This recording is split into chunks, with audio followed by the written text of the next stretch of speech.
3, 2, 1. Mr. Chris. Good. How's it going, man? How's it going, dude? Good, man. Can't complain. I'm happy to be here. Thanks for coming out and doing this. Thanks for the invitation, man. So you said that you've done something like this before? Kind of. I mean, it was like online through cell phone, FaceTime type thing. So this is like the first legit one. Nice. Like a studio with mics and headphones and everything. So yeah. I appreciate that. Yeah, no, I appreciate the invitation, man. But you are no stranger to mics and studio time and not at all. Yeah. Being in front of the mic. Yeah, that's pretty much kind of what I do on the So what do you do? Basis. Mainly, I'm a singer-songwriter. I'm a singer-songwriter based out of Los Angeles, California. So originally from Nogales, Arizona. But okay. Yeah, I play music as well. Mariachi's like my background. It's kind of what I do to pay the bills. For now. Yeah. Is it really? Yeah. Okay. Yeah. That's kind of what made me move to LA. Oh, so you're playing mariachi out in Arizona? Yeah. Oh, okay. So I started playing mariachi in high school. Oh. So yeah, that's where I started, and then went to college in Tucson, Arizona, and worked as a mariachi there as well, and then moved out here to continue that path. How does one teenager get into mariachi in high school? Well, for me, it was through high school. Yeah. So I think what's interesting is that when I moved to LA, I found it really interesting that not a lot of high schools out here have mariachi programs. No, we don't. Yeah, and I was like shocked when I first moved out here. I was like, wait, what do you mean? Like LA's like the mecca of mariachi. You know? So there's a program? Yeah, and that shocks me that people are shocked to hear that. So it's like band, but mariachi? Yeah. Oh, awesome. We had 3 periods of mariachi in our high school. Ooh. It was like, it was like beginner, intermediate, and advanced. And the advanced one would be the one that would go out and like do shows and stuff. Really? Yeah. So that's how I got started in mariachi music, was through high school. Okay. Yeah. Was it just you're just going through your electives and you're like, I'm gonna try this out? Well, kind of like I actually needed an art credit to graduate, and I was like, I'll do mariachi, like I'll learn guitar, it'll be fun, it'll be an easy A. And once I got in there, I started hearing all the songs that my great grandma would sing and my grandma would sing, and I fell in love. I was like, man, this is dope. Like I just want to do that, you know. So, it surprises me that you say mariachi like in Nogales, because I feel like because it's like el norte, like the north side, right? Because mariachi is more prevalent in like Guadalajara, places like that, where like Nogales, I would assume maybe more norteños, things like that. I mean, so that's pretty cool. norteño was a big part. Like, I didn't play norteño, but I grew up listening to it all the time. Like, all the radio stations would play like all norteño music, Cadetes de Linares, like banda, Tigres del Norte. So okay, so what's the difference between mariachi and mainly the instrumentation? Banda. Okay. Yeah, a lot of the songs are played in both norteño and mariachi, but the instrumentation is a lot different. Like norteño will have like the bajo sexto, electric bass, accordion. Mariachi, like you have the guitarrón, vihuela, trumpet, violins, so it's different instrumentation, but a lot of the songs are still interpreted differently. Right. Amber, what was playing last night? That was banda. That was banda. Yeah. Okay. And then it was banda without like singing, so it's like al viento, which is I don't know, how do you say al viento? Al viento, al viento, like in the air or out in the air. Much, yeah. So there's like banda with singing, and then there's banda that's just instrumental. Yeah, and even a lot of songs that we play in mariachi are played in banda too. It's just different is instrumentation, really. Okay. And interpretation, I guess. So you picked up the guitar? Yeah, I picked up the guitar initially, and then I transferred over to vihuela. That's my main instrument. Vihuela. Vihuela, yeah, which is basically guitar just for mariachi. It's 5 strings, yeah. Oh, it's a 5-string guitar. Yeah, Vihuela. I was like, Vihuela, yeah. Right there. It kind of looks like if you're playing an armadillo. Oh, okay, one of those guys. Yeah, one of those guys. Yeah. Okay. Yeah, exactly. It has like a dip in the back, yeah, in the right? back, yeah. Which is kind of like the guitarrón too. The guitarrón is like the bigger version big of one, it. right? I have this. Yeah, I play the smaller version. And a normal guitar has 6 strings, correct? Yeah, it's tuned the same actually as well. Oh, yeah? So guitar is E A D G B E. The only difference with the vihuela is that I wouldn't have a low E string, and then the first 3 strings are tuned an octave above, and then so it's got a really unique sound. Oh. So that's one of the main instruments that I play, and then the other is called the guitarra de golpe, which not a lot of people play anymore. It kind of died out for a while. I'm not sure why it died out. My theory is that the chords are kind of fucked up. The tuning is like a little weird. So yeah, that one right there that you're pointing on, that's guitarra de golpe. Yeah, guitarra de golpe. Yeah, so it kind of died out. People stopped using it. I don't know why, but actually I got the opportunity to play it in the first mariachi group I played out here in LA. So I was playing that for a while. Oh, really? Yeah. So, and it's slowly starting to come back. A lot of people are like, they're making them more now, and they're playing them in groups. So, yeah. That's so weird how like instruments would die out like that. Yeah. So I think the reason, because before the vihuela was introduced to mariachi, that was the original guitar. Yeah, I think it was guitarrón and guitarra de golpe. How many strings is this one? 5 as well. That one's 5? Yeah. So the difference for this one has like 4 different tunings. The one that I like to use is tuned G, C, E, A, D. And so when you're playing chords, like they're not anywhere near the guitar. So eventually the classical guitar that we know, was introduced into mariachi. And I have a feeling that once like boleros started being introduced into mariachi, was like more like romantic songs, the chords started getting a little more complicated. So the guitarra de golpe, once you get into complicated chords, they're kind of like messed up to play. So I feel like people are like, nah, we'll just play the vihuela. It's the same as the guitar. Yeah. That's my theory. I don't really know. Like, I'm just kind of connecting dots. But yeah, I'm not too positive as to why it died out. The extinction of... Yeah. The rise and fall of the guitarra. It's coming back though. Guitarra de golpe. New Netflix special. Yeah, I was gonna say Netflix special. Hey, that'd be cool, yeah. That's cool. I mean, it's like I don't know. I didn't even know that existed. Yeah, you know? no, yeah, and it's really interesting. But thankfully it's kind of coming back. People are liking, because the cool thing about it is that it fits really well in between the vihuela and the guitar. Like once it's combined, all 3 together, it's a really nice sound. Really? So yeah, and I think with like bigger groups, they like it a lot. But yeah. You also play bass. Yeah. I started learning it. I've been playing for about a year and a half now. Yeah, and that was mainly kind of like a passion project, I'd like to say. Okay. Yeah, just because once I came to LA, like I started just realizing like how much opportunity there is out here outside of just mariachi music, and I love all types of music. Like I love funk, I love salsa. So I was like, I want to play like something that I can actually play along to recordings, that is used in those songs. Yeah. And I'm surrounded by guitar players. So I was like, I want to pick up bass. That's something that I can, kind of distinguish myself and like kind of find something that unique to me, So that's so the bass guitar is that's the instrument that you picked up recently. Yeah, recently. Yeah. Oh, okay. Yeah. It's been like probably almost 2 years. So all stringed instruments, any woodwind or brass? No. My very first instrument that I ever played was the clarinet. Oh, okay. Yeah. Dude, I think that's everybody's Everybody says that. instrument. I've done that too. It's either that one or the recorder. Like yeah. So that was, well, you move up. You start on the recorder in elementary. You start on plastic, then you move on to like something a little more adult. Right. I never learned how to read music, and my mom would put me in clarinet because she had to go to school like earlier. She was taking college classes, and I never learned how to like read the music, and I would just play it off of like hearing it, like mimicking it. And I remember one time they were like, okay, this is your final test. You gotta read the music. And I think I faked that I had like stomach problems, and I was in the restroom the entire class. Nice. Wow. Yeah, so I passed, but I don't know how I did. You passed by going to the bathroom. Yeah, I passed by going to the bathroom. She probably felt bad for me. She's like, eso tiene chorro. Nice.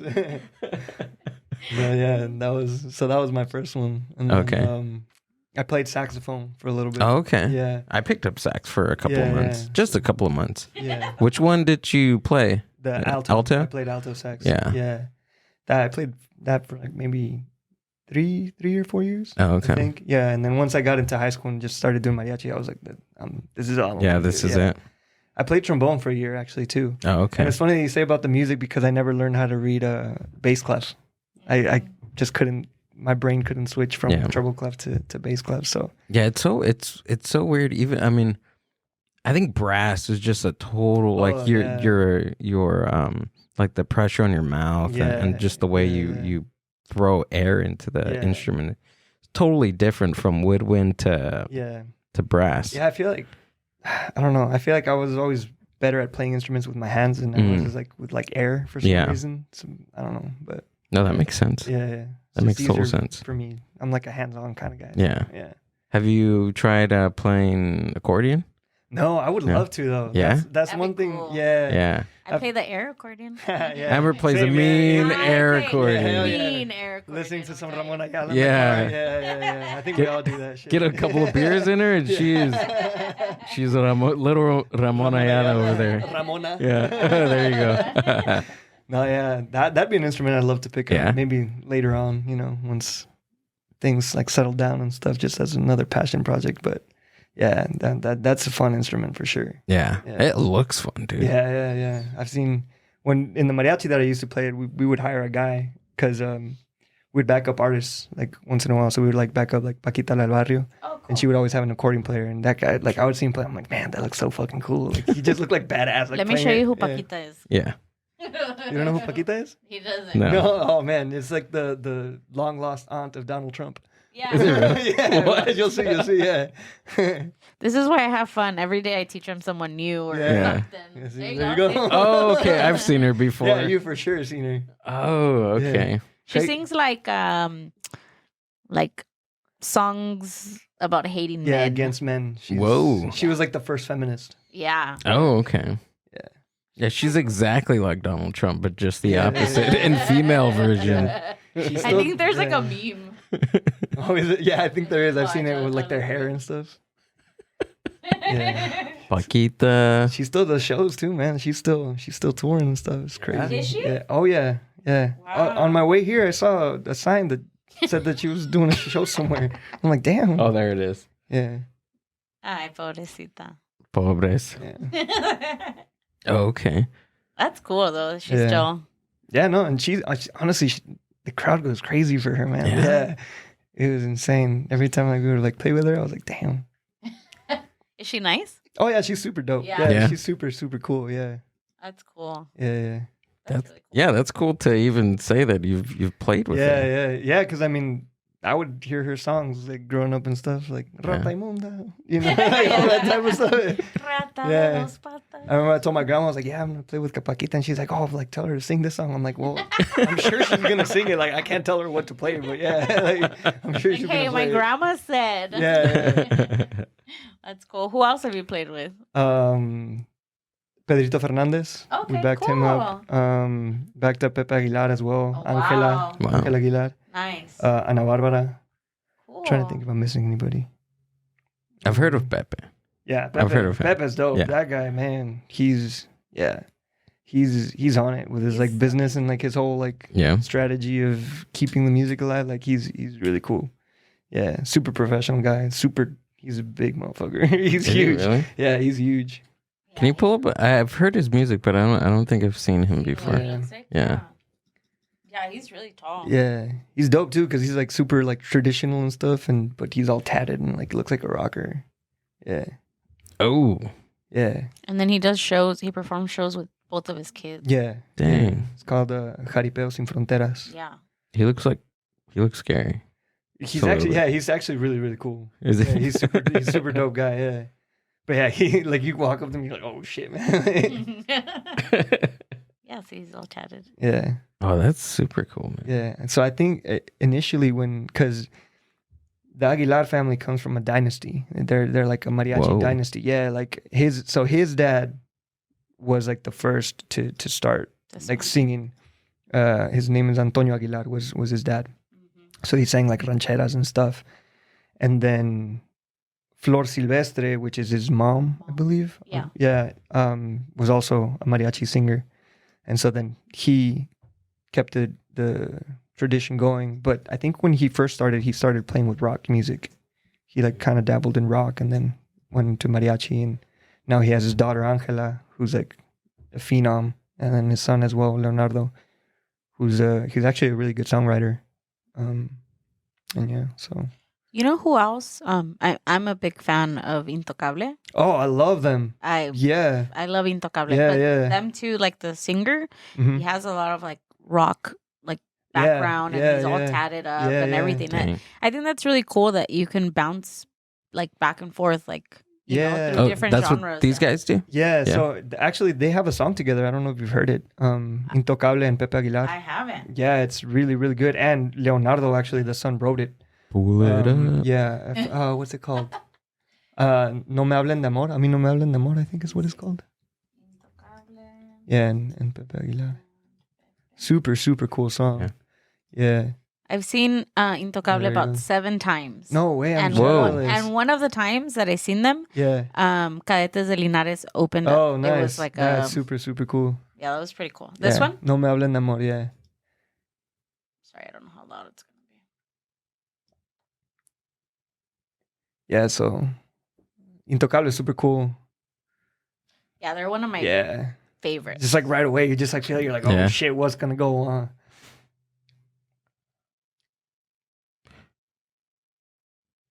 So what genre of music is this? This would be norteño. Norteño? Yeah, because Intocable is from Texas. They're from, I believe they're from San Antonio or somewhere near San Antonio. Yeah, somewhere around there. Yeah.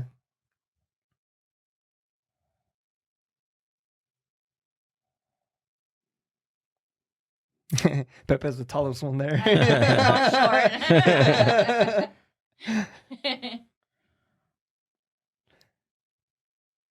Yeah, and this guy's a super dope songwriter too. This guy? Amazing. Yeah, he writes really good lyrics.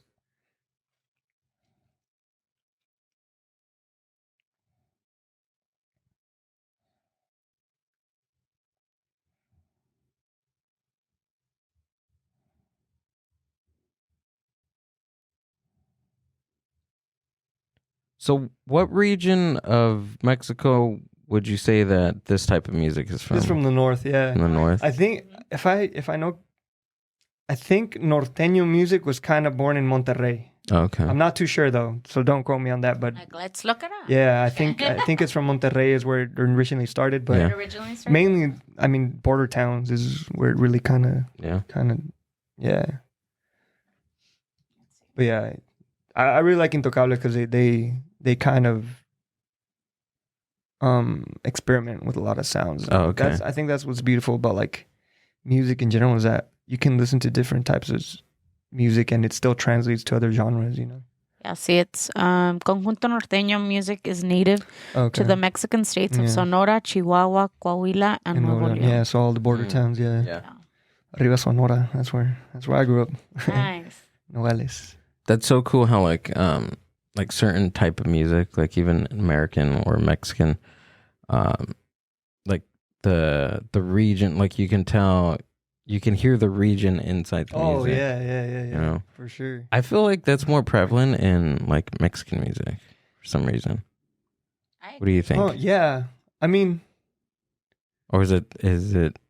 I mean, maybe it might be the same for other types of music, but I mean, I'm just so ingrained into Mexican music that for sure, that totally makes sense. Yeah. Well, because if you think about it here, like in the States, I mean, the only kind of things I can think of is like maybe Texas has like country, you know, you kind of think of like country like that. We have, we have like Mexican music or like hip hop, and then like New York has that other type of hip hop. Like that. But those are the only ones I can think of. But I think, Gill, you're right. Like Mexico, it's like every state can listen to the same types of music, but I think every like region and area produces a different sound. And even specifically in mariachi, that's definitely true because like Jalisco is like known for their like son. It's like super like powerful and like really like masculine type songs. And then you have like Veracruz, which is known for like jarocho music, which is like super like vibrant. I don't even know how to explain it. Yeah. Vibrant. Yeah. It's like, it's crazy. I don't even know. Well, like the reason jarocho is kind of like, it's really unique is because I think when the slave trade was still going on and they would bring slaves into like America, Veracruz was the first port of entry. So a lot of Africans would go into Veracruz. Whoa. And so like actually like La Bamba, the song La Bamba, that's actually a jarocho song. It's a song jarocho. Is it really? And I think Bamba is a river in the Congo. And it's funny because like that song has like endless amounts of verses that you can sing. And one of the verses talks about a black woman named Lilongo. It's like, Lilongo es una negrita que se parece al carbón. No diré que es muy bonita, pero tiene gracia a montón. I mean, if you would sing that nowadays, you'd probably get canceled. But like, that's just the lyrics of the song. And whoa. Yeah. So it's like, Amber, what did you say? Can you repeat it? Yeah, it's like Lilongo's this black woman. Her skin is like carbon. Oh, okay. I wouldn't say she's very pretty, but she's got a heart of gold. Kind of, she's filled with grace, basically. Yeah. Okay. So that's what the song. So he was describing like a slave, a black woman. Yeah. Black woman. Oh, yeah. okay. Wow. But yeah. So that's yeah. So this is also another type of Mexican music.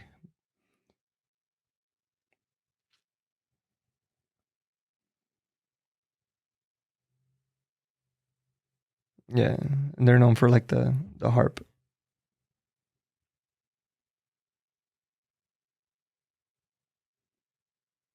Oh, that's so cool. Yeah.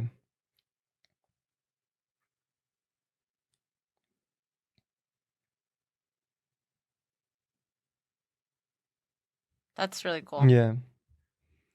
So that type of music is played in mariachi as well, but it's from Veracruz. There's like so many different. I can't even keep up. There's like so many different kinds. Yeah, no, it's crazy. Yeah, yeah. There's a lot to learn. Yeah. A lot to. Yeah, definitely. Yeah. That's cool. Then you have like huapangos and huastecos and rancheras, So and then obviously boleros. Yeah. So. And you just picked this up just by playing the music? Much. Yeah. And you kind of like just start learning about it as you play, and like people tell you, and you like play with the OGs, and they tell you like different stories, and you start. Oh, that's so cool, man. Yeah. So it's like one of the coolest things about when I first like moved out here is like back in high school and like in college, I would like look up to these groups, and like I'd see these guys and be like, damn, that guy's a badass, And then I move out here and I started playing with them, and they would like tell me stories, and it's like, so it's really, really cool. It's a really cool experience, and it's a really cool genre of music to be able to work in and to learn from.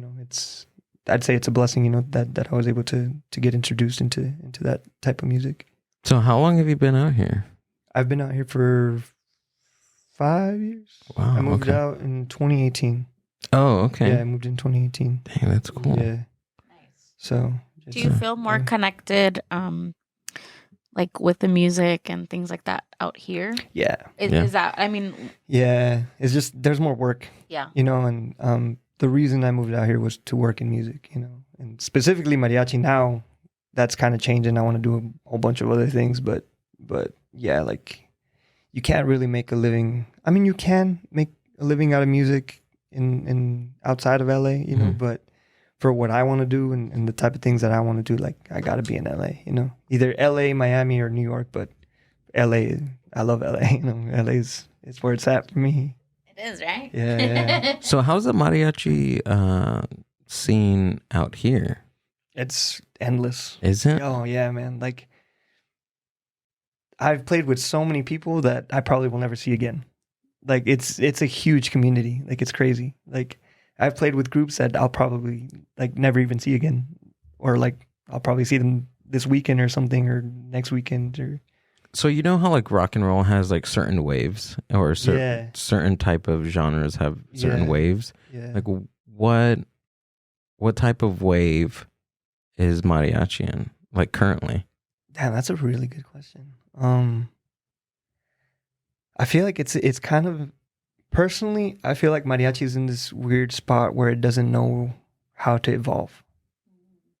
That's just my opinion. Right. I feel like it's kind of in this spot where it's like so stuck between the traditional and like this whole new wave of like just constant new music that's coming out on the daily, that it doesn't know how to move with that like trajectory of evolution.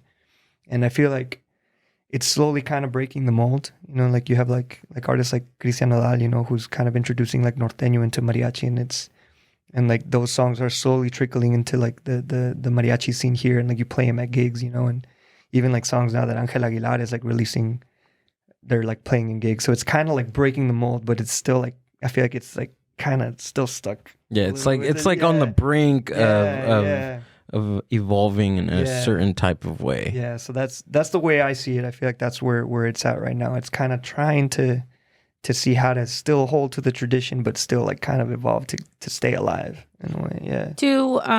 Because I know like a lot of mariachi. I mean, obviously, like if you play, I'm thinking like party wise, right? Yeah. I go to a party and there's a mariachi, and it's always like the same songs, right? Yeah, the same songs that everybody likes. For sure. Yeah. But is that part of kind of mariachi not evolving? Like, are there, like for norteñas, right? You have like your old stuff, like Las Viejitas, but then there's a lot of norteño groups that are coming up with new stuff, right? Yeah. And new songs that are hitting and things like that. I mean, is that the case for mariachi? Like, are there new songs being produced that like mariachis are playing and things like that? Or is that kind of why it's stagnant? I think that might be why it's stagnant, because I don't know of a lot of like, well, one, I don't know of a lot of like too many new mariachi songs that are being released outside of like the Aguilars and Cristian Nodal. You know, like there's not a lot of like mariachi writers to push those songs out.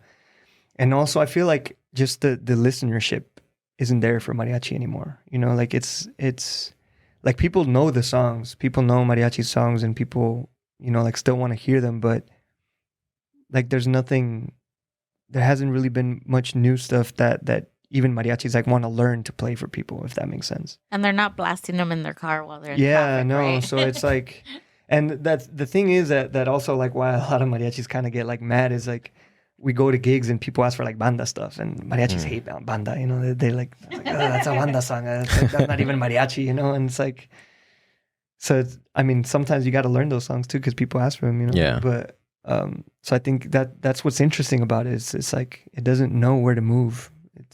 I think it's an interesting spot to be in to see where it's going to evolve or how it's going to evolve. Yeah, it's in that interesting state. I think it should, you know. Yeah. But yeah. So besides mariachi, what else do you play? I mean, for gigs and stuff, like when I do my own thing, I play everything, man. Yeah. What do you play for your own gigs? I play like classics, you know, like boleros, but like kind of like more poppy, a little more jazzy.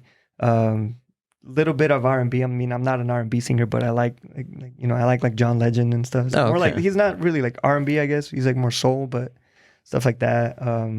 Bobby Caldwell, you know, just classics. Frank Sinatra, you know, it's a little bit of everything. I listen to everything that I can get my, you know, anything that I like.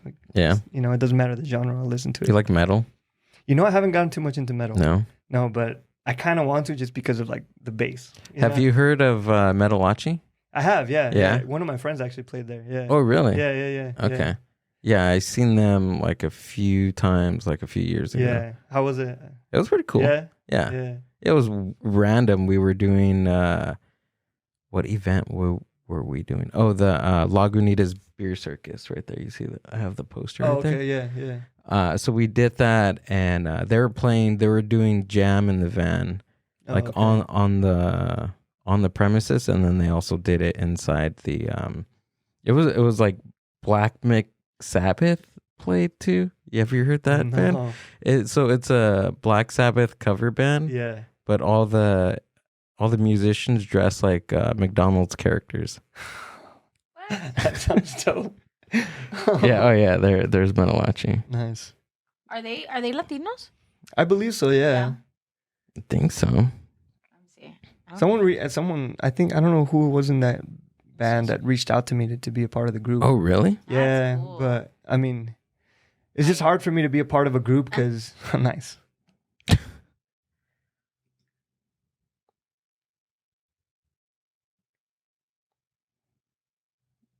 Yeah, it was a pretty good experience. Yeah. It was cool.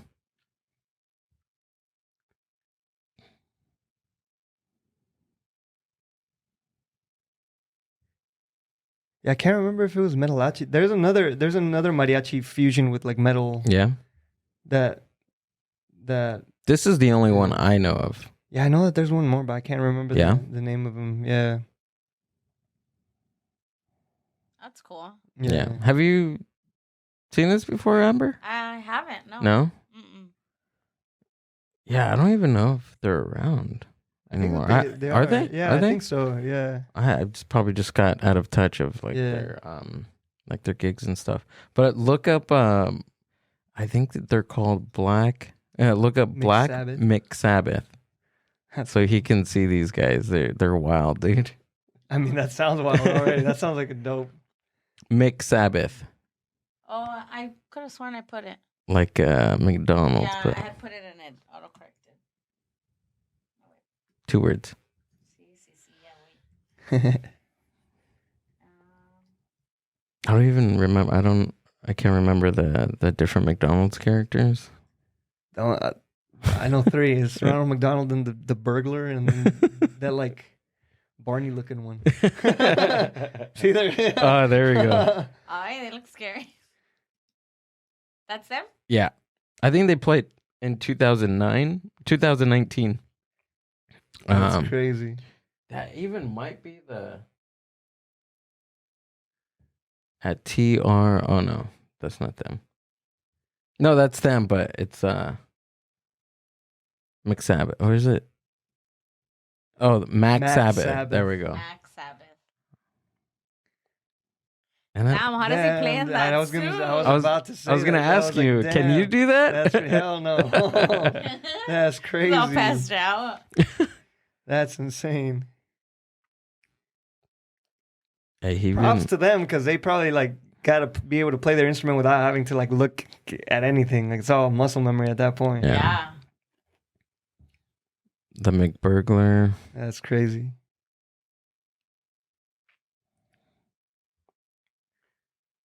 Yeah, it's super crazy. Insane. That's cool.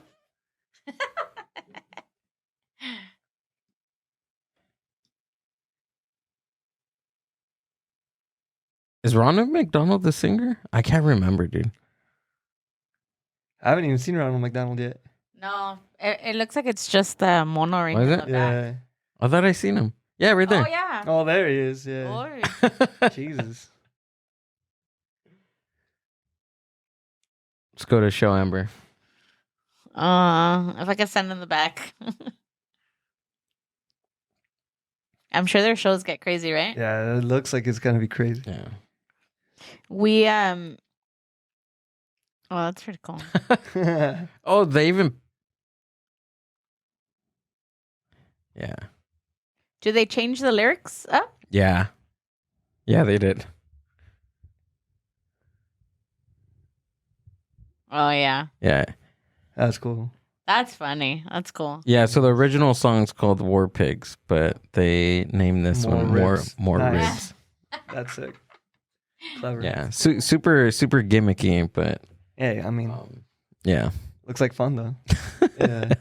Do you come from a line of musicians, or are you the first in your No, family? I'm the first. Yeah. Really? Yeah. What's that like? It has its pros and cons. Yeah. Yeah. My grandma, she would sing. She could keep a tune, but she never did it like professionally and stuff. I think there might have been like an uncle somewhere that played music, but yeah, I'm the first that actually just like pursued it. And at first, it didn't go so well with. Yeah, how did that conversation go? Yeah. Well, it's funny because like in college, I didn't study music. I studied languages pretty much. Oh. So I spent a lot of time in college, like studying abroad and stuff. And then I worked, after I graduated college, I worked as an international recruiter. So I had a day job. I had pretty much a 9 to 5, which wasn't kind of a 9 to 5 because I was traveling all the time. Then got another recruiter job to move me out to LA. And within 6 months, I quit and I was like, I'm just going to do music. Because I was already playing mariachi and trying to balance that job and gigging and stuff. And I was doing pretty all right just gigging. So I was like, I'm going to quit. And yeah, didn't sorry, Mom. yeah. But hey, I'm still here and I'm paying my rent, I'm paying my bills, and, still making it work, You're pursuing something that... I am, yeah. I'm pursuing something, that fulfills you, dude. Yeah, and I just felt it, man.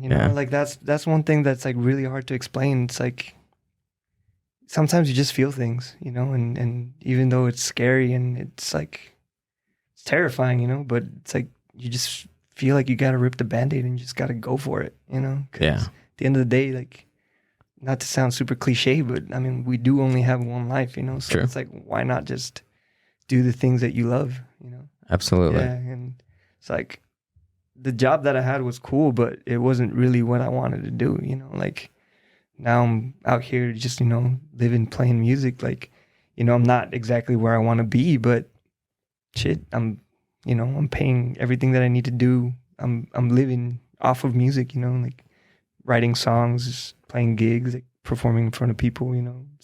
What more could you ask for, you know? Yeah, there's probably thousands of people that regret not doing what you've done. Yeah, that's one thing that I was like, well, if you look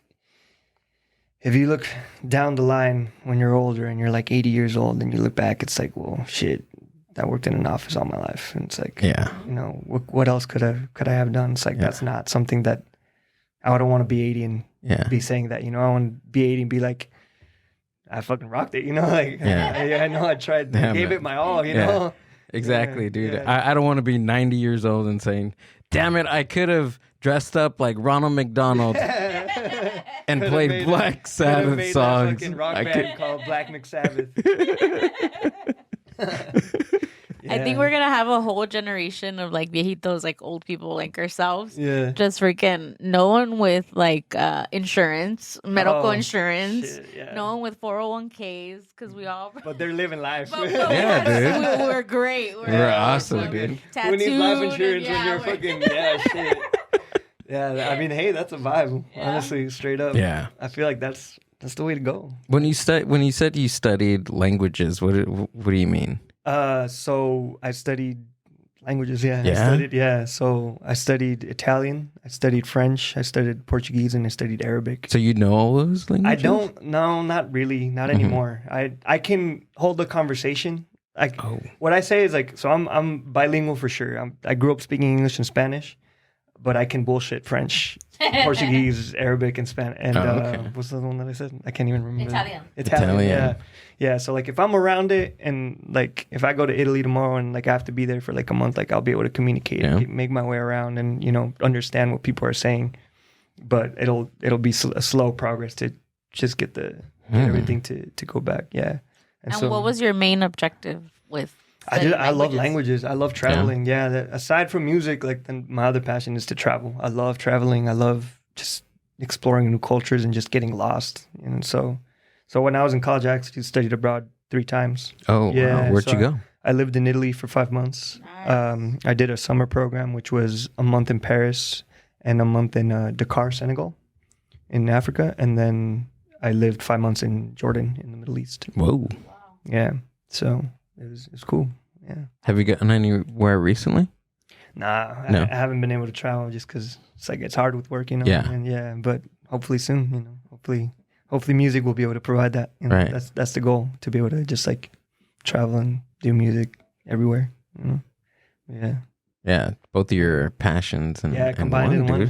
Yeah, dude. Yeah. So one idea I have is like whenever touring or just traveling for music happens, I want to do a blog, and it's like the life of like a musician or songwriter or whatever artist, just traveling the world, and what does that look like, you know? And taking time outside of the shows, outside of the studio sessions, to just explore the cities and get lost, you know?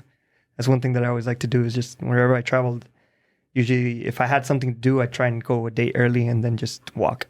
I'd like no objective, just walk wherever, no map, just see what I bump into. Oh. Yeah, so I would do that a lot, and it's crazy what you could find, you know? Yeah. Well, at least you can, when you're out in Italy, at least you can speak the language. Yeah, I can, if I get lost. And hold a conversation. Yeah. So not like this. Yeah. It's pretty similar to Spanish, though. You can, you can kind of. We went to Japan, and we thought, because I've traveled like to other countries. Yeah. And usually everybody knows English, and if they don't know English, they know Spanish. I've learned that. Yeah. So I went to Japan thinking, oh, we're good. Yeah. And nobody speaks English. And or Spanish. Oh, I've heard Japan, they don't want. No, they don't. Yeah, right. It's kind of like in France. They're kind of very prideful of their, not prideful, but they're proud of their, culture and like their language. But I get it. Yeah. Like I get it. It's like, dude, you're in another country, and like you can't expect a whole country to learn another language. Exactly. Yeah. But I feel like English is pretty universal. Like a lot of countries, for sure. You know, they want to because you're American. Because you say that. No, because like in Mexico, like I remember all my cousins used to go to clases de inglés. Like everybody went to English classes. Like that was a thing. Like like it was like a good merit if you knew English. When I was in the Middle East, everybody spoke English. Yeah. Dubai, everybody spoke English too. Yeah. Actually, where I learned my most Arabic was through taxi drivers. Really? Yeah, because they didn't really speak English. I mean, taxi drivers were just like, you know, they usually didn't have like any like proper education. You know, they've just been working their whole lives. So I just like talk to them and then they just blabber, you know, and I just like listen and see what they had to say and stuff. And that's they were like my main Arabic teachers. So dang. Yeah, that was from taxi drivers? Taxi drivers in Jordan. Shout out to them because they taught me how to speak Arabic.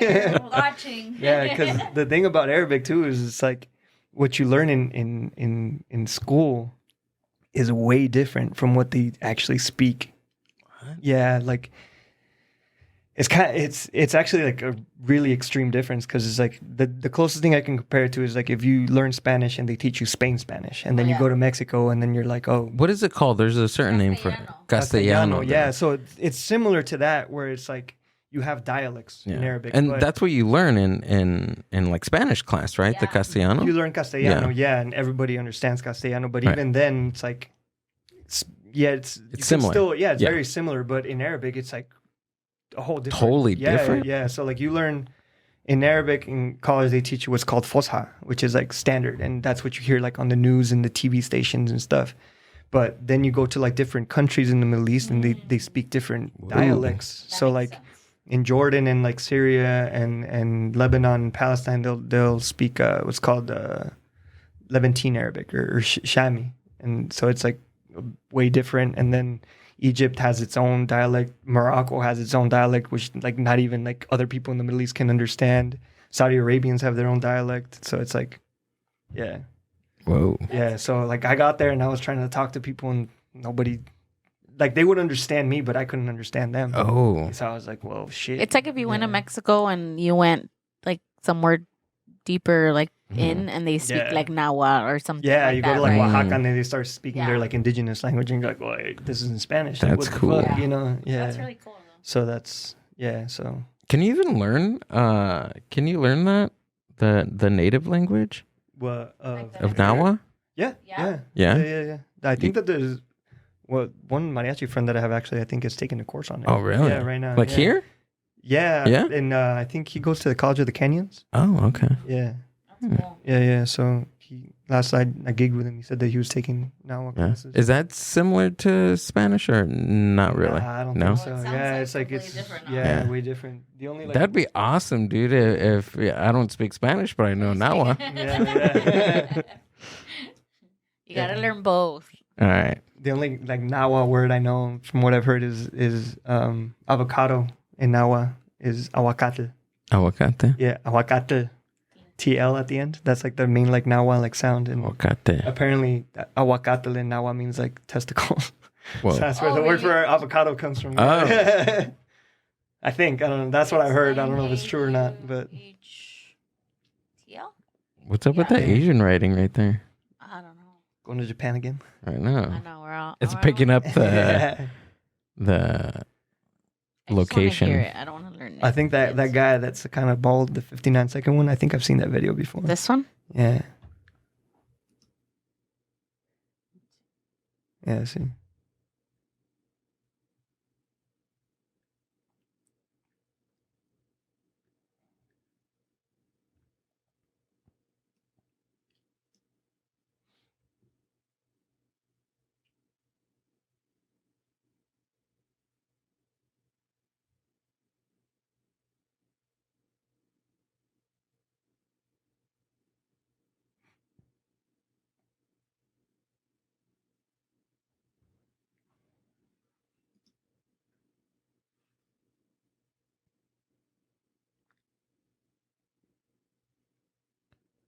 Yeah, it's completely different. Yeah. It almost sounds like he's making it up. Yeah, I know.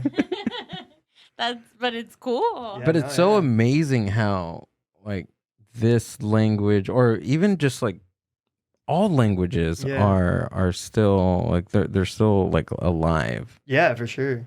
And they're all connected in one way or another. Like what's interesting, one of the like most interesting things about when I was like learning Arabic is that there's a lot of words in Spanish that come from Arabic. Really? Yeah. So like pantalón is Arabic.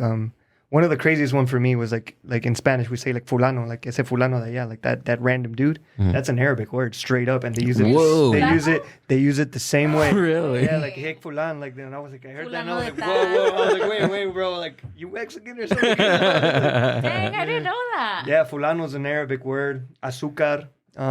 Sugar.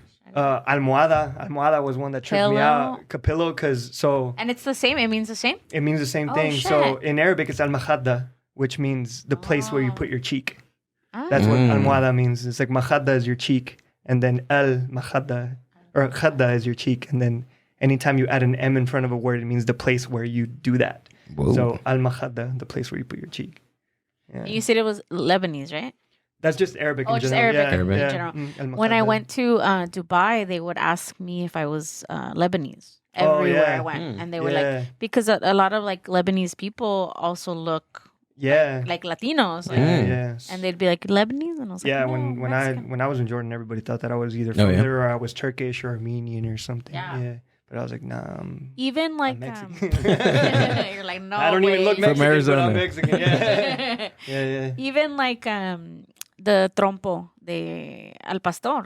Oh yeah, Al pastor kebab. is Really? Kebab. Yeah, kebab. You go to any Middle Eastern country and they're shaving that thing down every corner of the street. And that's where it came from. That's where it came I from. had read like a history on like al pastor, and he was someone that Only you would look up the history of al pastor. Right? I know. But they do it with lamb. We do it with pork. Oh, that's right. Yeah, That's right. They can't. They don't eat. Pork. They don't eat pork. No. But yeah, that's true. Yeah. That comes from there. No, because when I went to the Middle East, and I was like, hey, they have freaking al pastor. And they're like, Like, there's it's al lamb. pastor. I was like, oh shit. Yeah. So where is that? Yeah, and even al pastor is actually Shepherd style. any Shepherd word in Spanish that starts with al is Arabic. Is most likely like 90%. Al? Al, yeah. Because in Arabic, al is the like el. That's where it comes from. See, and there's tacos called tacos árabes. I don't know if you've ever heard of them, but that's where it's like. Yeah. So there's like a whole history behind it, but yeah. Árabes? Is that what? Árabes, which is Arab. Oh, Yeah. and like, used meat cooked on vertical. Oh yeah. Yeah. So That's pretty cool. There's a lot of very similarities between like just Like, Mexican tacos culture look and like Arab culture. It's crazy. I wonder how that is because of the regions are totally on the opposite side of the world. Yeah, well, it started mainly because I think two reasons. One, the Moors invaded Spain, so that kind of started a lot of like where a lot of the language came from. But also after, I believe it was the Lebanese Civil War, a lot of Lebanese fled the region. And they moved to South America. So there's a big population of Lebanese people in Brazil and Colombia and even Mexico. Like Salma Hayek, she comes from a Lebanese descent. The richest man in Mexico, his name is Carlos Slim, but it's actually Salim. He's Lebanese. Yeah, he's Lebanese. Yeah, Lebanese descent as well. Yeah. So, yeah. That's cool. Yeah. There's a lot of like, I don't want to say immigrants, but people that migrated to Mexico. Yeah. Mm-hmm. Like even like Sinaloa has like a big population of like Asian people from Chinaloa. Do they really? Sinaloa. Yeah, they call it Chinaloa. What? Yeah, you don't know that? No. There's the first time I bumped into that kind of scenario was in Guadalajara. There's actually a restaurant somewhere. I remember walking by and it's called Chinaloa, and it was a Chinese restaurant. Yeah. In Guadalajara. There's a restaurant in Sinaloa called Chinaloa. Yeah. That is awesome. Every time we would go, we would read it, and it was the funniest thing ever. Yeah, it's beautiful, man, to see how like everything connects. You know, like it doesn't. Yeah. It's the world is big, but it's really not. And what do they sell? What kind of food do they sell there? Chinese food. Well, this place looks like they did a fusion. Yeah, this place did a fusion, but the one that we always passed up going to my dad's ranch was a Chinese restaurant. is awesome. Crazy. Yeah.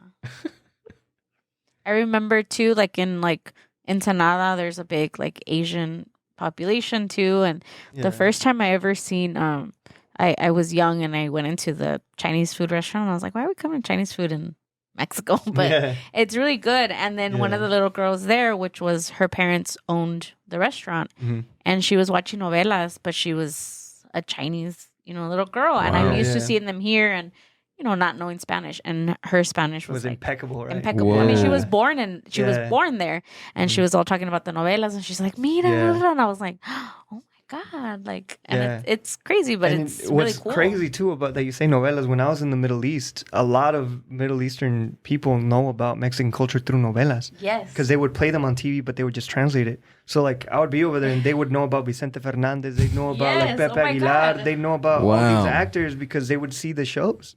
I'd be like, I'm Mexican. They're like, oh, Vicente Fernandez, Javier Solis. I'm like, wait, whoa, bro.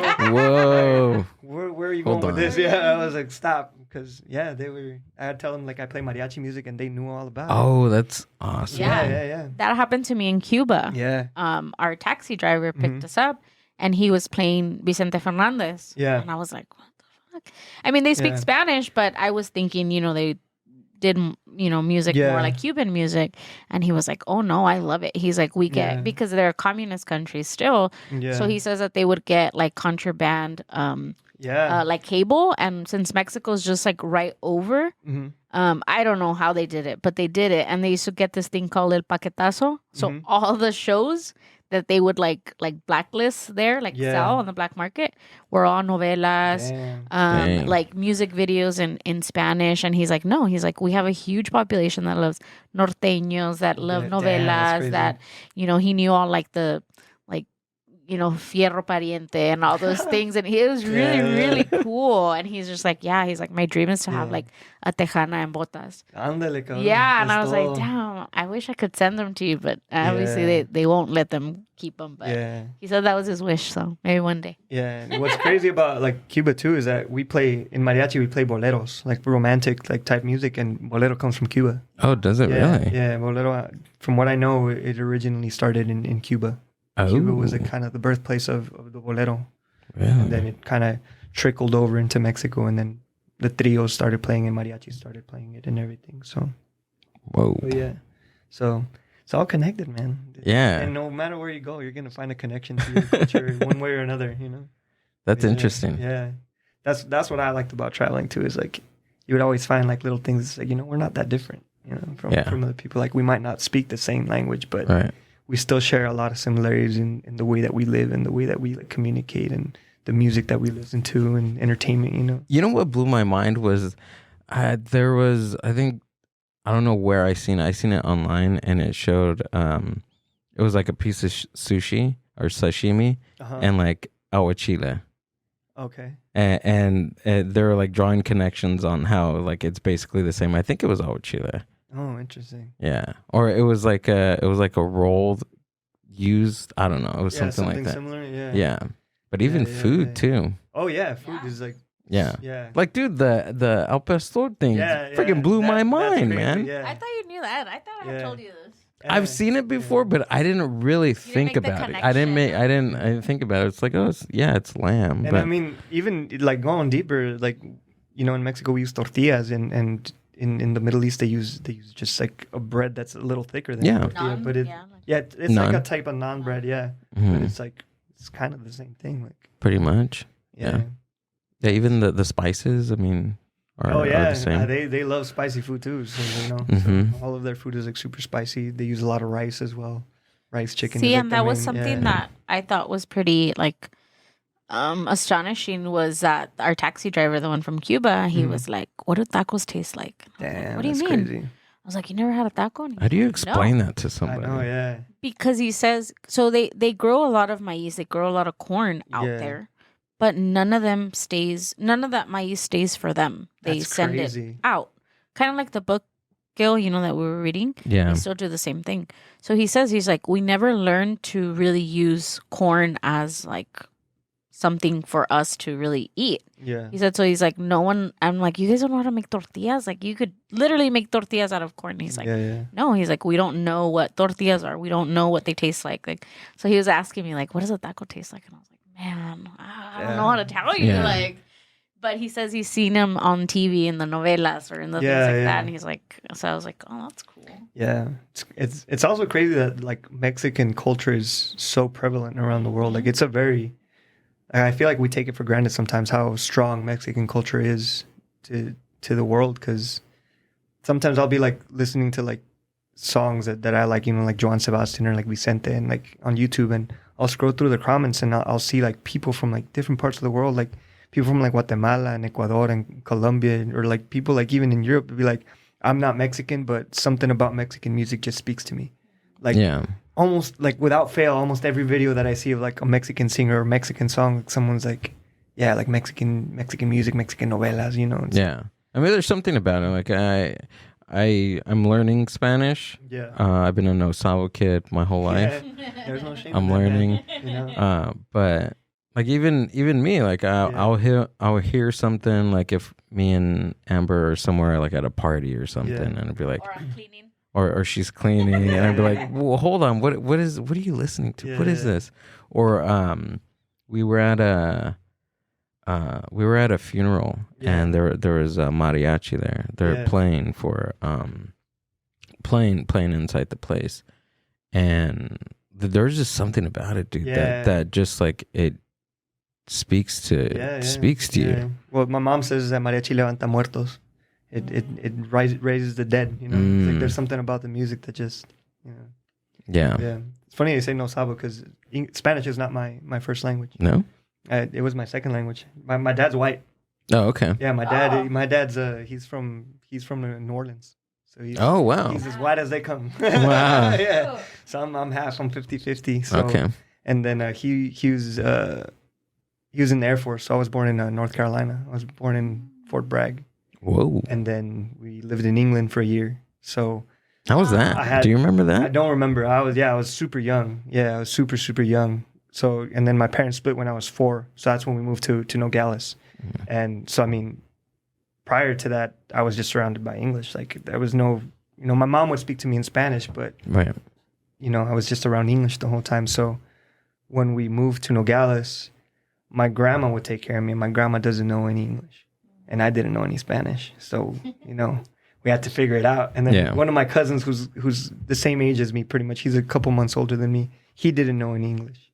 So my grandma would take care of both of us. So as the months went by, I started learning Spanish, he started learning English. And, oh, wow. Yeah, so that's kind of how I learned Spanish. And, I mean, now that's pretty much all I speak, you know. Yeah. Oh, Spanish? Yeah, I mean, English too, but yeah, of course. Like calling back home and stuff, it's all, you know, in Spanish and stuff. But yeah, it wasn't my first language. Yeah, and then on top of that, you know, Italian. Yeah, I mean, bullshit, right? Bullshit Italian. I can bullshit my way through it. Well, you can bullshit us. We don't. I took Italian for 2 years. Yeah. Ask me what I know. I don't know. We knew what Japanese words do we know? We know a few. Tainaru. What's that? Tylenol. Oh, really? Because we needed it. Yeah. Yeah. Amber needed it. I needed it. Dude, that was one of the most interesting times. Why? What happened? Out what there. Did you guys have to do? That was our first official day out there. Yeah. First official day. The jet lag for Amber was just like tough. Yeah. I got really sick. She got really sick. Was it it was a combination, wasn't it? It was a combination of that ramen and the ramen that you ate. And no, then the ramen was days after. I had a really rough time in Japan. Damn, that sounds the one where you went for the Tainaru was us just getting there. Oh. I had like I don't know what happened with like my muela like was coming out, like my molar was coming out, and then I had freaking jet lag and I ran a combination. Like it was just bad. I got there and I was like, oh, I want to go home. And it was Gil's first time ever going out of the country ever. And abroad. We took him to Japan. I went straight through. I just went for it. Yeah. Dang. But yeah, so I had to I left the hotel, walked across the street, and I was going to every single like business that was there, asking for Tayanaru, because I Googled it real quick, like like headache medicine or Tylenol, ibuprofen, and that was the closest thing was Tayanaru. So I would walk up to the cashier and ask him like Tayanaru, and they would speak to me in Japanese, and I'm just like, what? Like I told them like I don't know like English, and they're like pointing. Yeah, they're like pointing like next door. So I did that for like a block, dude. Every store I went into, I asked them for Tayanaru, and then finally I walked in. I was like, I noticed it. It was a pharmacy, and I went up to the counter, Tayanaru, and then they didn't give me Tylenol. They gave me something called Buferin. Like ibuprofen. Ibuprofen, yeah. But yeah, damn, that sounds rough. Yeah, it was fun. Like it was an experience, definitely, dude. That's what's cool about traveling. Like, even the times that are like rough, so it's like you still learn something from it. And it's like you look back and it's like that's that sucked in the moment, but like looking back, it's like okay, it's kind of it was pretty fun. It was pretty fun. Do you remember how to say restroom or toilet? Remember? No. I'm trying to remember right now. The Mexican in me knows how to say it. Oh yeah. Quita caquita. Yeah. That was a joke you said like when you were like 10. I know, yeah. Like, that's funny. Yeah, Mexican humor just never gets old. They were like, ¿Cómo dices toilet paper in Chino? Yeah. That's funny. What was that? What else? Beer? Is that beer? Yeah. Beer, yeah. They use a lot of the U, right? The U sound, Yeah, what else? We know how to say thing. Oh, you know how to say excuse me. I forgot it. Samimosen or something like that. Oh, samimasen. Yeah, samimasen means excuse me. Yeah. And when I was out there was like there was tourists like us, but they were like I guess I look kind of Asian or Filipino. Uh-huh. So I would have even like Americans coming up to me and talking to me in Japanese. Oh wow! Yeah, and I'm like, that's crazy. I know English. Yeah. They're like, oh yes, cool. Nice. There's a few times that happens to me, like with people from like the Philippines. Mm-hmm. They will come up to me and talk to me in Tagalog. Yeah. Oh, interesting. Yeah. When I was in Jordan, that was a constant thing. Yeah. Especially with like the first month that I was there, it was rough because it's like everybody would like talk to me in Arabic, and I'm like, bro, like, slow down. I just got here. Like, I'm trying to figure it out, But that happens with me with Spanish too, dude. Really? Yeah. Like I'll be somewhere and right away. Yeah. They're like, well, what the fuck do you know how to speak? What do you speak? First they started with Tagalog, and then they go to Spanish. They're like, well, check off the list and see what we They're can do. going down the list. Maybe Japanese, I don't know. What the heck is this kid? Like, where did he come from? What am I? Yeah, what's funny too is that when I lived in Jordan, I didn't have a host family, but I had like a host landlord. So they lived on top of me, and that was like their house. So like they were kind of like my host family, but my host dad, he would say that he traveled to Mexico, and that every time that he went to Mexico, that they would like start talking to him in Spanish because they look very similar to Mexicans, So it's like he'd be like, I'm like, I'm from the Middle East, bro. Like, there's no way like we're gonna be able to communicate and stuff. But yeah, well, that's why you have Google. Yeah, Google helped you. Google helps a lot, Yeah, there's this app that you go on. Do you remember what it's called, Amber? There's this app that you go on and like you use your camera and it translates. I think Google Translate does that now. Yeah. I think they've like it was that one, Google Translate. It probably was, but it translates it like in real time. But it's not always the best translation because sometimes we're like, what it's gotten better though. When it first started, like I remember I would use it, it was not good, but now it's gotten a lot better. I think we translated one and it said like horse soup, and I was like, oh, that's definitely not right. Yeah. I'm like, maybe it is, maybe it's not. I'm not gonna, you don't know. I don't.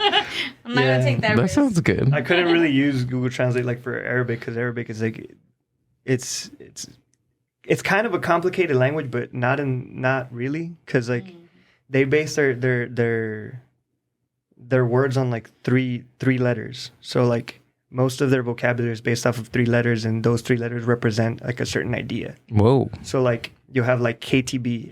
Any word that has KTB in it relates to like writing. So like, but then they have like certain like vowels and stuff that changes the meaning, so it like gets crazy. So, can you pull up Arabic lettering? I want to see this. You also read it right to left. Right to like whoa. English, right? And it's all cursive too. You connect everything. So so like everything is pretty much based off of like, it's a beautiful language though. Once you like start getting used to it, it's like it's so poetic. Yeah. So like KTB is anything to do with writing. So like maktab is like library, kitab is book, maktub is written, things like that. One of the craziest experiences, or like kind of like epiphanies that I had about like how beautiful this language was the 3 letters in Arabic that are like the equivalent would be GLB. That means to like turn or to like flip over. Anything that has those 3 letters in Arabic means to like flip over. There's a dish in Arabic in Jordan actually called maglube, which is just like rice dish, but they call it maglube because you flip it over. Oh. Yeah. Mm-hmm. Oh, but then and then but I told my teacher once, because the word for heart in Arabic is gelb, which is the same 3 letters, and I was like, yo, like, why do we have a dish that's called maglube to like turn over, and the heart has the same 3 letters? Why is it related? He's like, it's because the heart is easily turned. I was like, fuck, bro. Whoa. I was like, don't do that to me, man. That's deep. You know? I was like, that's deep, bro. Like, you can't do that to me. I'm just like fucking trying to learn Arabic, man. So it's a very beautiful language. Like even like a lot of the literature, like they're writers or songwriters, like it's incredible, like the way that they express ideas and stuff. You know what is? I just thought about this the other day, and I was talking to my friend about this. And we were talking about languages, or we were talking about like writing. Yeah. And I was at a stoplight, and I was looking at the letter B, and I had a weird, peculiar thought about how we as a society, like we put value to that B, and we all agree that that is a B. Yeah. And how did that come about? Like how do you get there? Like how do you get even like putting your lips together and making the sound, and then saying, okay, this is the letter B. This is how it's supposed to sound, and this is what this sound is going to represent. Yeah. And imagine doing that for an entire language. Yeah. I mean, language in general, and defining that. Yeah, it's incredible. I mean, we as humans, I think we take for granted a lot of the things that we can do. Like even speech in general, like the fact that we can produce a voice, you know? Right. And put meaning to words, and even be able to write. And we can think of something and write it out, show it to someone else. Yeah. We can put that in a song. We can put that in film. We can put that in different ways, you know? It's crazy, like what we're capable of. And then even writing music. Yeah. Like a certain note, like this symbol consider music sounds this. Oh, of course, absolutely. You can speak it, you can express it, you can write it, you know. People can. You can change it around, you can move it around. Yeah. So to make it sound different. Yeah. I can't write music, but I wish I could. My roommate can. He's a phenomenal arranger and stuff. So, but yeah, it's a whole other thing too. You know? Even with that, you can. Because I remember when I was in band class, how I would play the saxophone parts when I played clarinet. I would like flip. Oh no, I think it was a trumpet. Yeah. I would flip over like the sheet music, and it would be the clarinet notes, but I would be playing the trumpet parts. Yeah. And I would do that like with everybody's sheet music. I'd be a goofball and just switch out everybody's. You gotta translate music too. That's a crazy thing too, you know. So it's like, it's fascinating, man. How everything just connects one way to another. It's connections, dude. Yeah, that's everywhere. Right, everywhere. It never ends. It's just a big loop, you know. It's like the globe. It's a circle. You know? Yeah. Well, depending on if you believe that the globe is flat round. Or not, yeah. I mean, whatever. We'll figure it out once we're out of here, you know? I know. Well, once it's done, you'll be like, damn it. I was wrong. It is flat. Should have believed him. I'm not a flat earther, by the way. Me neither. Okay. Like, Amber is. No, we're You want to be like a taco. There it is. Es un pinche taco. Es una tortilla. No, I believe the world is a al pastor. There you go. Del pastor. Yeah. That makes more sense. The world is Mexican, y'all. It's un trompo. Hey, you know, Mexican food was rated like the number one universal food that everybody I just saw a thing today that the number one spirit in the world is tequila reposado. Whoa. Really? Yeah, out of everything in the world, tequila. Yeah. Dang. We're some powerful motherfuckers. That's right. Or tequila is some powerful fucking drink, dude. I mean, yeah. They love our stuff, but they want to hate us. We were thinking about that the other day, weren't we? What? Oh no, we were somewhere where it was kind of gentrified a little. Yeah. And it's just a thought. I mean, I guess, and it's also like a feeling, you know, when you. Yeah. And that's what we were kind of talking about. What it was. Where I think pre Trump, I guess I would say. Yeah. I didn't feel like I don't want to use the word outcast, but I didn't feel like the feelings that I have now, right? Where I see like certain places that are gentrified and kind of like where I feel like, oh, you guys are adopting our culture and what we have, but you don't like everybody, right? You don't like us as people or as a culture, and that's what we were talking about. Yeah, I feel like that's very recent too. Yeah. Like I've seen it a lot more on social media where people are like, the most recent one I saw was like spa water. It's like, bro, that's Jamaica, bro. Like this is that's fucking horchata, bro. Dude, there's a TikTok about that. I've seen it. Yeah. Like, come on, man. It's Spa water. Or that like nopales. They're like, oh, white people just discovered nopales. It's like, I've been eating that shit since I was like 5. Yeah, bro. it's been here for thousands of years. Oh, the other one was flat taco. The video that you showed me. Oh, flat taco, and she's like, "Ow, did you guys know that you can do a flat taco?" And it was a tostada. You mean a fucking just like a mulita. Yeah, that's what she was eating. Yeah. Yeah, it's like, come on, man. Just go to Tijuana. It's not that far from here, you know. I was like, you'll be able to figure it out. But that was a conversation we were having. Yeah, it was that. Yeah, I was trying to draw similarities. I was trying to write a bit too. Thanks for reminding me. Now I got to go back and try to write that. Yeah, you write comedy? Yeah. Oh, nice, cool. Yeah, I practice. Yeah. Yeah. Do you do any like stand-up shows anymore?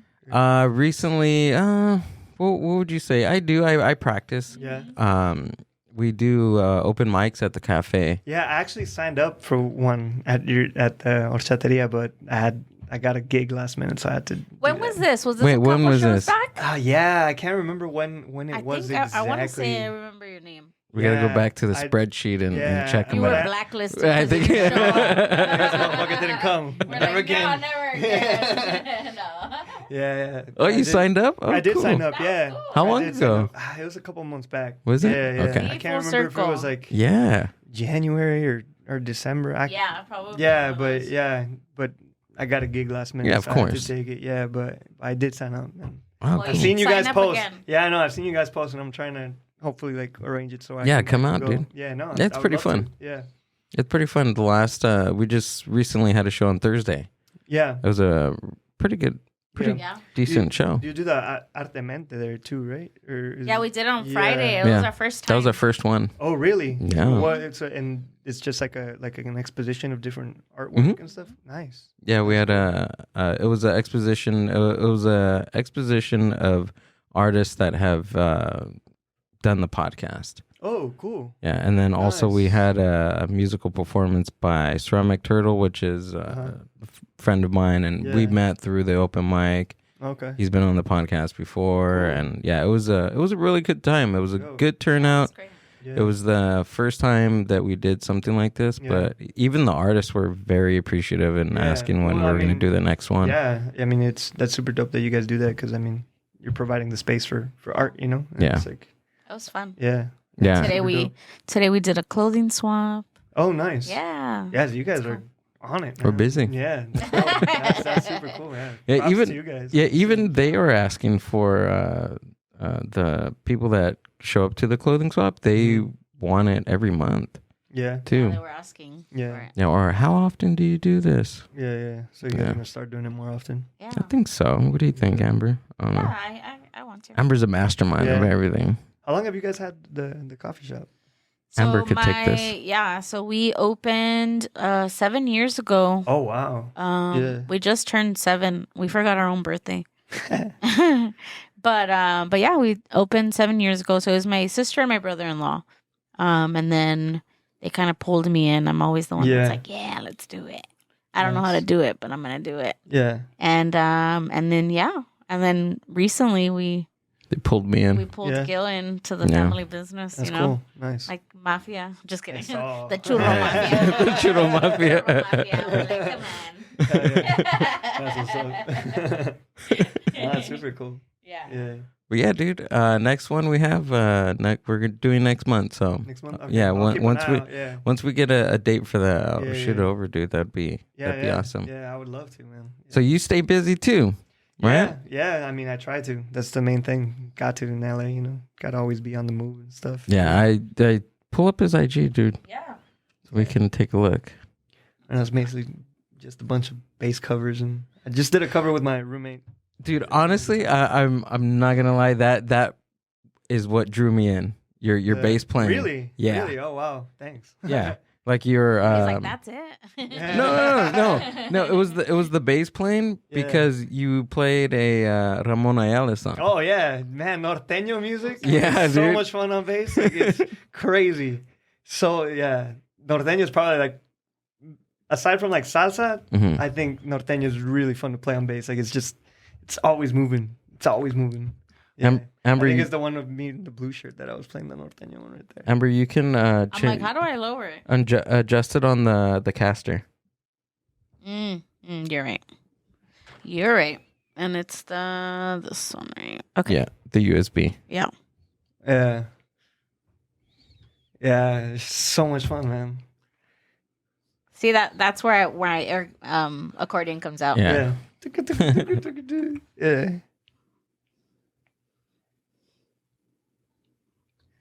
Yeah. That's cool.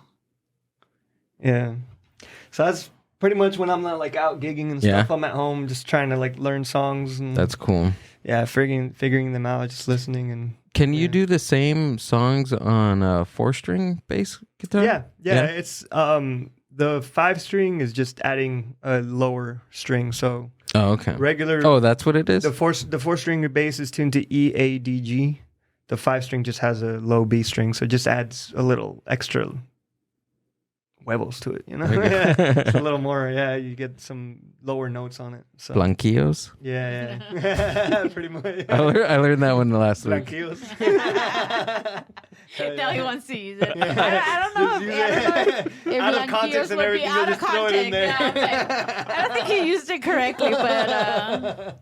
Hey, man, that's right. Just throw it out there, whatever you can do. He's not throwing random words. He's like, like tenedor. Like sala. Cuchillo. Or having like a intellectual conversation. It's like, sí, cuchillo. Sí. He's like, Simón, carnal, cuchillo. That's cuchillo, bro. Starting like new slang and shit. Hell yeah. That's how shit starts, though. That's how shit starts. It is Straight how it up, starts. Yeah.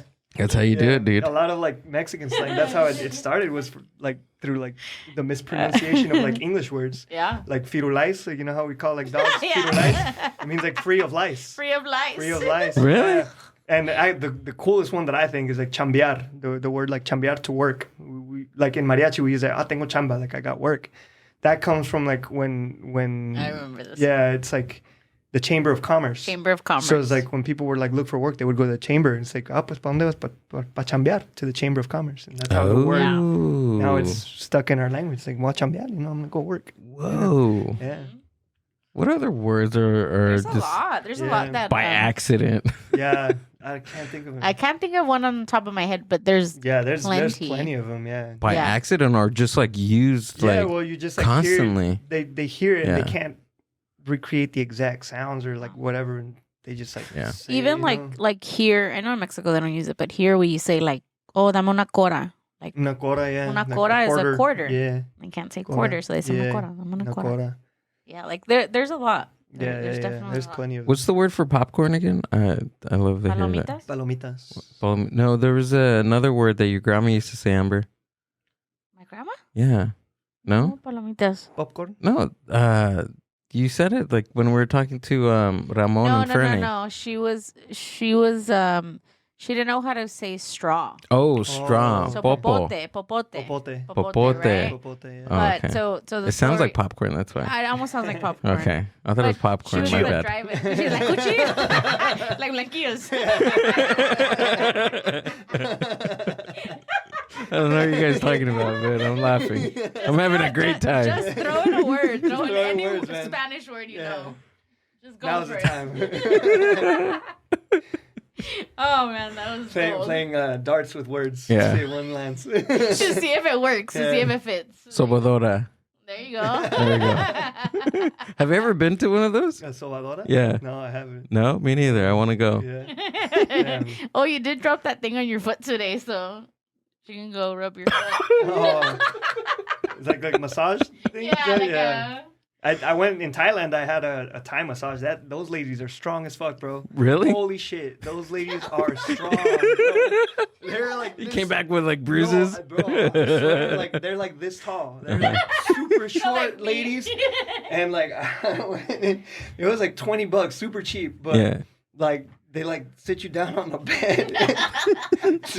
This tiny ass lady. I don't know how she got the strength to do this, but she like starts like massaging my shoulders and stuff, and then she gives me like a neck hold like that, and she's like, "You ready?" I'm like, "Ready for what?"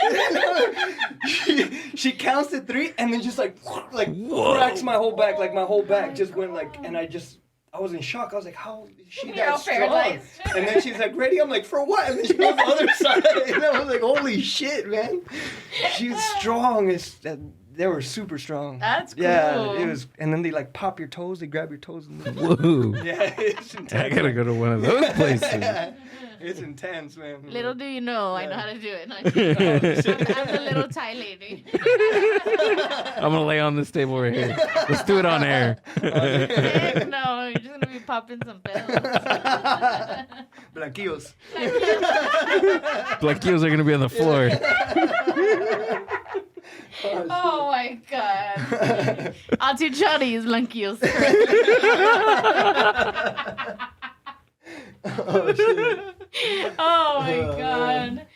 That's funny. Yeah, highly recommend Thai massages. Oh yes. Yeah, man. Yeah, That's so funny. I was in shock. I was like, damn. That's so funny, It's like dude. I bet you she wasn't even like 5 feet. Like, Really? She was probably like 4'8", I swear. Yeah. She was the strongest motherfucker I've ever met. I swear. It was crazy, man. It was She's crazy. all injecting steroids before you get there. Yeah, man, I don't know. Working out. Yeah, they probably have to do like a physical before they like apply for the job and shit. Like, Oh my god. yeah, man. It's That's crazy. cool. Yeah. Thailand's a dope country. Yeah? Yeah, highly recommend to go. You could do also like these like crazy like fish massages. What? Or Oh, Fish? I've had that done. Yeah, you put your feet in like a tub of fish and the fish just like eat off that skin. Whoa. Yeah. Oh yeah. I did it with my mom. My mom couldn't handle it. She was laughing the whole time. Yeah. Really? She couldn't. Yeah. She was. Can we pull this up? I Yeah. gotta see this. Yeah, I did this in Cancun, Oh yeah. They have them there too. but I naturally did it. It was like in a cenote. and Oh they had yeah. 'em. And I was like, "Are you Yeah, sure yeah. they're not leeches?" They're like, "No, Yeah. they're little They're fish." piranhas. Yeah, I'm like, what are they called? I don't know. Fish massage. Fish foot massage. I don't know. Oh, maybe yeah. I feel like we looked this up before. Fish foot spa. So supposedly, I had seen that they're like gonna ban this because Yeah. it's like animal cruelty. Oh my god. The fish love it. Uh-huh. Damn vegans. I know. We're feeding the fish. Yeah, I know. We're feeding the fish, if anything. Yeah. Yeah, it feels weird, but Yeah. It Fish is. pedicure. Yeah.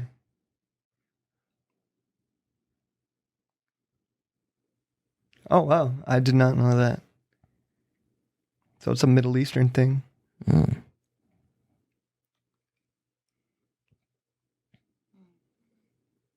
Yeah.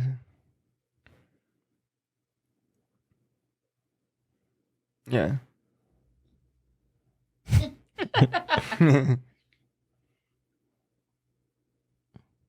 Oh, look at that. They're just... Yeah, no, they like as soon as you like go in, they go at it.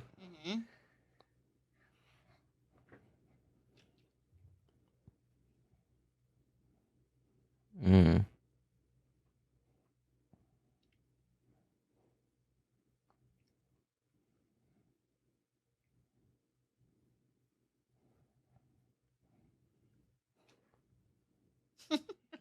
We're just watching people's skin. Feet, yeah. We're like, wow. Mesmerizing. Out of everything Welcome to the podcast, dude. I'm loving it, man. Out of everything we talked about the whole time, this is what caught our attention. I feel like I'm watching we went from like super cultural stuff about like food and stuff. And it's like, oh, like fish, eat dead skin off feet. We're like, this is what we called you on here for. Mindbuzz. I feel like I'm watching a Quentin Tarantino movie. I feel like that would be in one of his movies. Probably. The guy is like super obsessed with feet. Is he really? Yeah, like he's an oddball for sure. There's like every like in his movies, there's like a foot shot like in every movie. Damn. Yeah. I don't watch a lot of TV, so. Oh no. Yeah, I actually don't even own a TV at home. Oh, yeah, okay. No, Nice. Yeah. That's good. Yeah, because I mean, we're pretty much, if we're not out gigging, we're like writing or just practicing and stuff. Yeah, it's a distraction. Yeah, I mean, What do you do to unwind?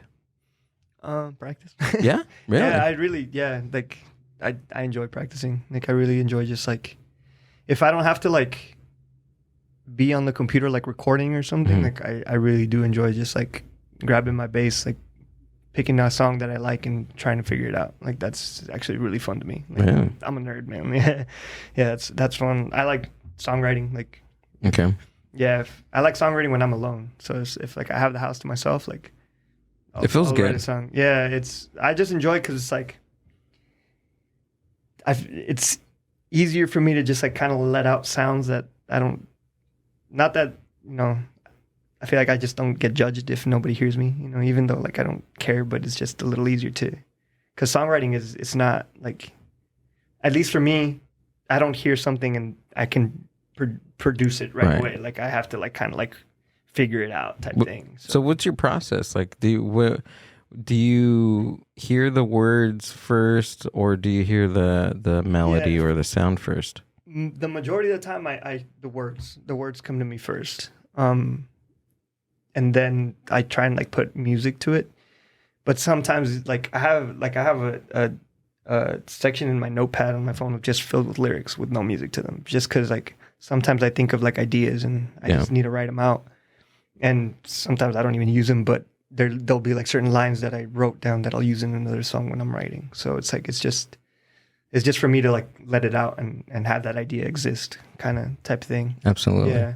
But a lot of my songwriting ideas come from other songs. Like I'll hear like a song and like I'll hear like this dope ass line. And I'm like, bro, why didn't you make a song out of that? Like that one line is like the title to the song. So like I'll do that and just goes from there. Or like I'll hear like a melody or something and just kind of base it off. Like I just pick from like different spots, Yeah. Yeah.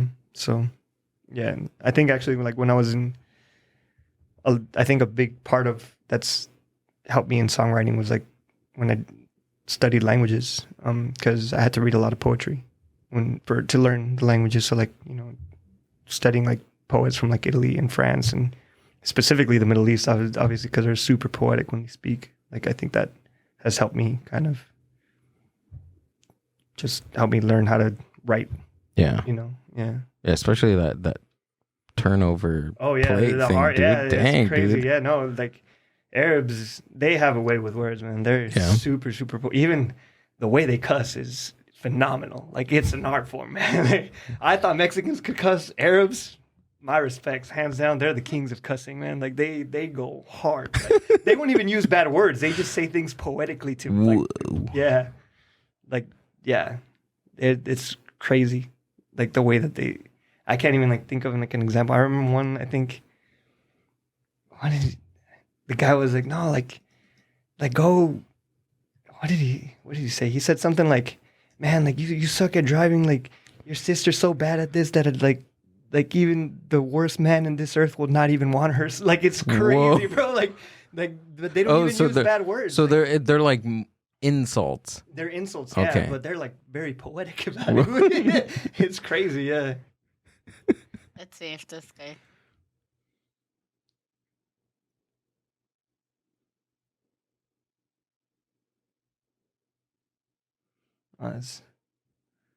Yeah, Hamad. Yeah, it's like you animal. Oh. You stupid. Dog. Yeah, so they just like call each other animals and stuff. Yeah, yeah, Hamad is like your donkey. Donkey. Yeah. Mukhalaf, yeah. Whoa. Yeah. That's cool. Dang. Yeah. They're great with words. I'll just say that much. Yeah. You ever write a song in Arab? No, I haven't actually. No. Do you write in English or Spanish? I write in English. I write in both. Mainly Spanish. That's just kind of like my forte. I like writing in Spanish the most, but I've written in English. The first song I ever wrote and released was in English, actually. Got it tatted on me. Don't stress. Oh. That was the first song. Are you gonna get more of your song titles on you? Tatted? Yeah. Possibly. I mean, yeah, we'll see. You got one? I want sleeves, man. Yeah? Yeah. I also like, I do art as well, so I designed. Oh, you designed that one? I designed. Oh, that one's super cool, dude. This is Ganesha. I don't know if you're familiar with Ganesha. It's just, he's the Hindu god of arts and obstacles. So it's made completely out of Arabic symbols. Arabic. Oh, is it? Yeah, numbers and letters. So I just made Ganesha out of Arabic letters and numbers. And the story about Ganesha is that he was writing his scriptures, and he was so in the flow of writing his scriptures that he was just like lost in it and just like so focused that his pen broke. And so in order to keep the flow going and not stop his flow, he broke off a tusk and kept writing with his tusk. So that's why he's the god of obstacles. It's like when something happens, like you figure it out. You figure out how to like keep going through. So that's why I got this one. These two were my first tattoos. This is my logo as well. Also Arabic. So like my artist name is Albur. I show the camera right there. Oh yeah. That's my logo right there. So my artist name is El Albur, which Albur in Arabic means like righteousness, doing the right thing. And then in Spanish, Albur, nowadays people know it as a double entendre, like a that's what she said type thing. But the original meaning, I got it from a José Alfredo Jiménez song called Cuando Juega el Albur. And Albur means like, in that case, it means like risk or taking a chance, like taking a chance on something. So that's where I got like my artist name. Like the Chalino song, no? Albur de Amor. That's another one. He says, voy a jugarme con una baraja de oro, right? Yeah. So that's what that means. It's like I'm gonna take a chance. Basically, I'm gonna take a risk. Yeah, and so my logo is basically the word albur in Arabic, but flipped up to make it look like an E. So, cool. Yeah, that's kind of where I got that from. Which you took a chance on yourself and that's kind of where quit your day job and started music, right? Yeah, that's kind of where I got that inspiration for the name. This was fun, dude. Yeah, thank you, man. I appreciate it. This was super dope. I'm glad I could make it by and be here. Go ahead and tell us what you got coming up. So April 1st, I'm performing at Maestro's in Pasadena. April 28th, I'll be at the Yamava Casino with my trio. June 30th, I'll be at the Yamava Casino as well. And then if anything else pops up, you can follow me on my Instagram, el.alburr. Find me on Spotify as well under the same name. YouTube, all that good stuff. TikTok. Yeah. There you go. There you have it. Cool. Yeah, thank you guys for having me. I appreciate it. Is this fairly new? This is my latest single, yeah, In My Sheets. I released it in like Halloween. One of my English songs, yeah.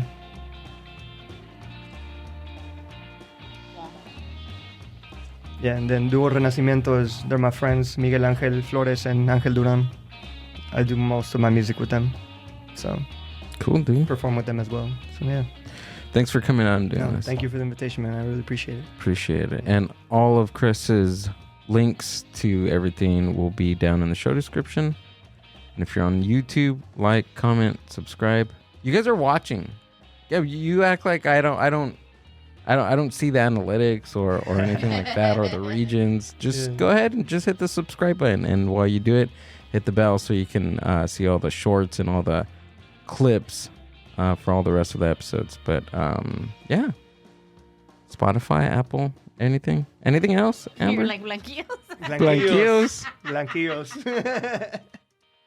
That clip, that's gonna be a clip right there for sure. Out of the whole podcast. Great. I love that you went for it though. The confidence. That's all that matters, man. Confidence. Doesn't matter what you say, it's how you say it. That's great. The Mindbuzz Podcast. Peace and love. Thanks, Chris. Thank you, man. Appreciate it. That was fun, man. Bye. Bye-bye.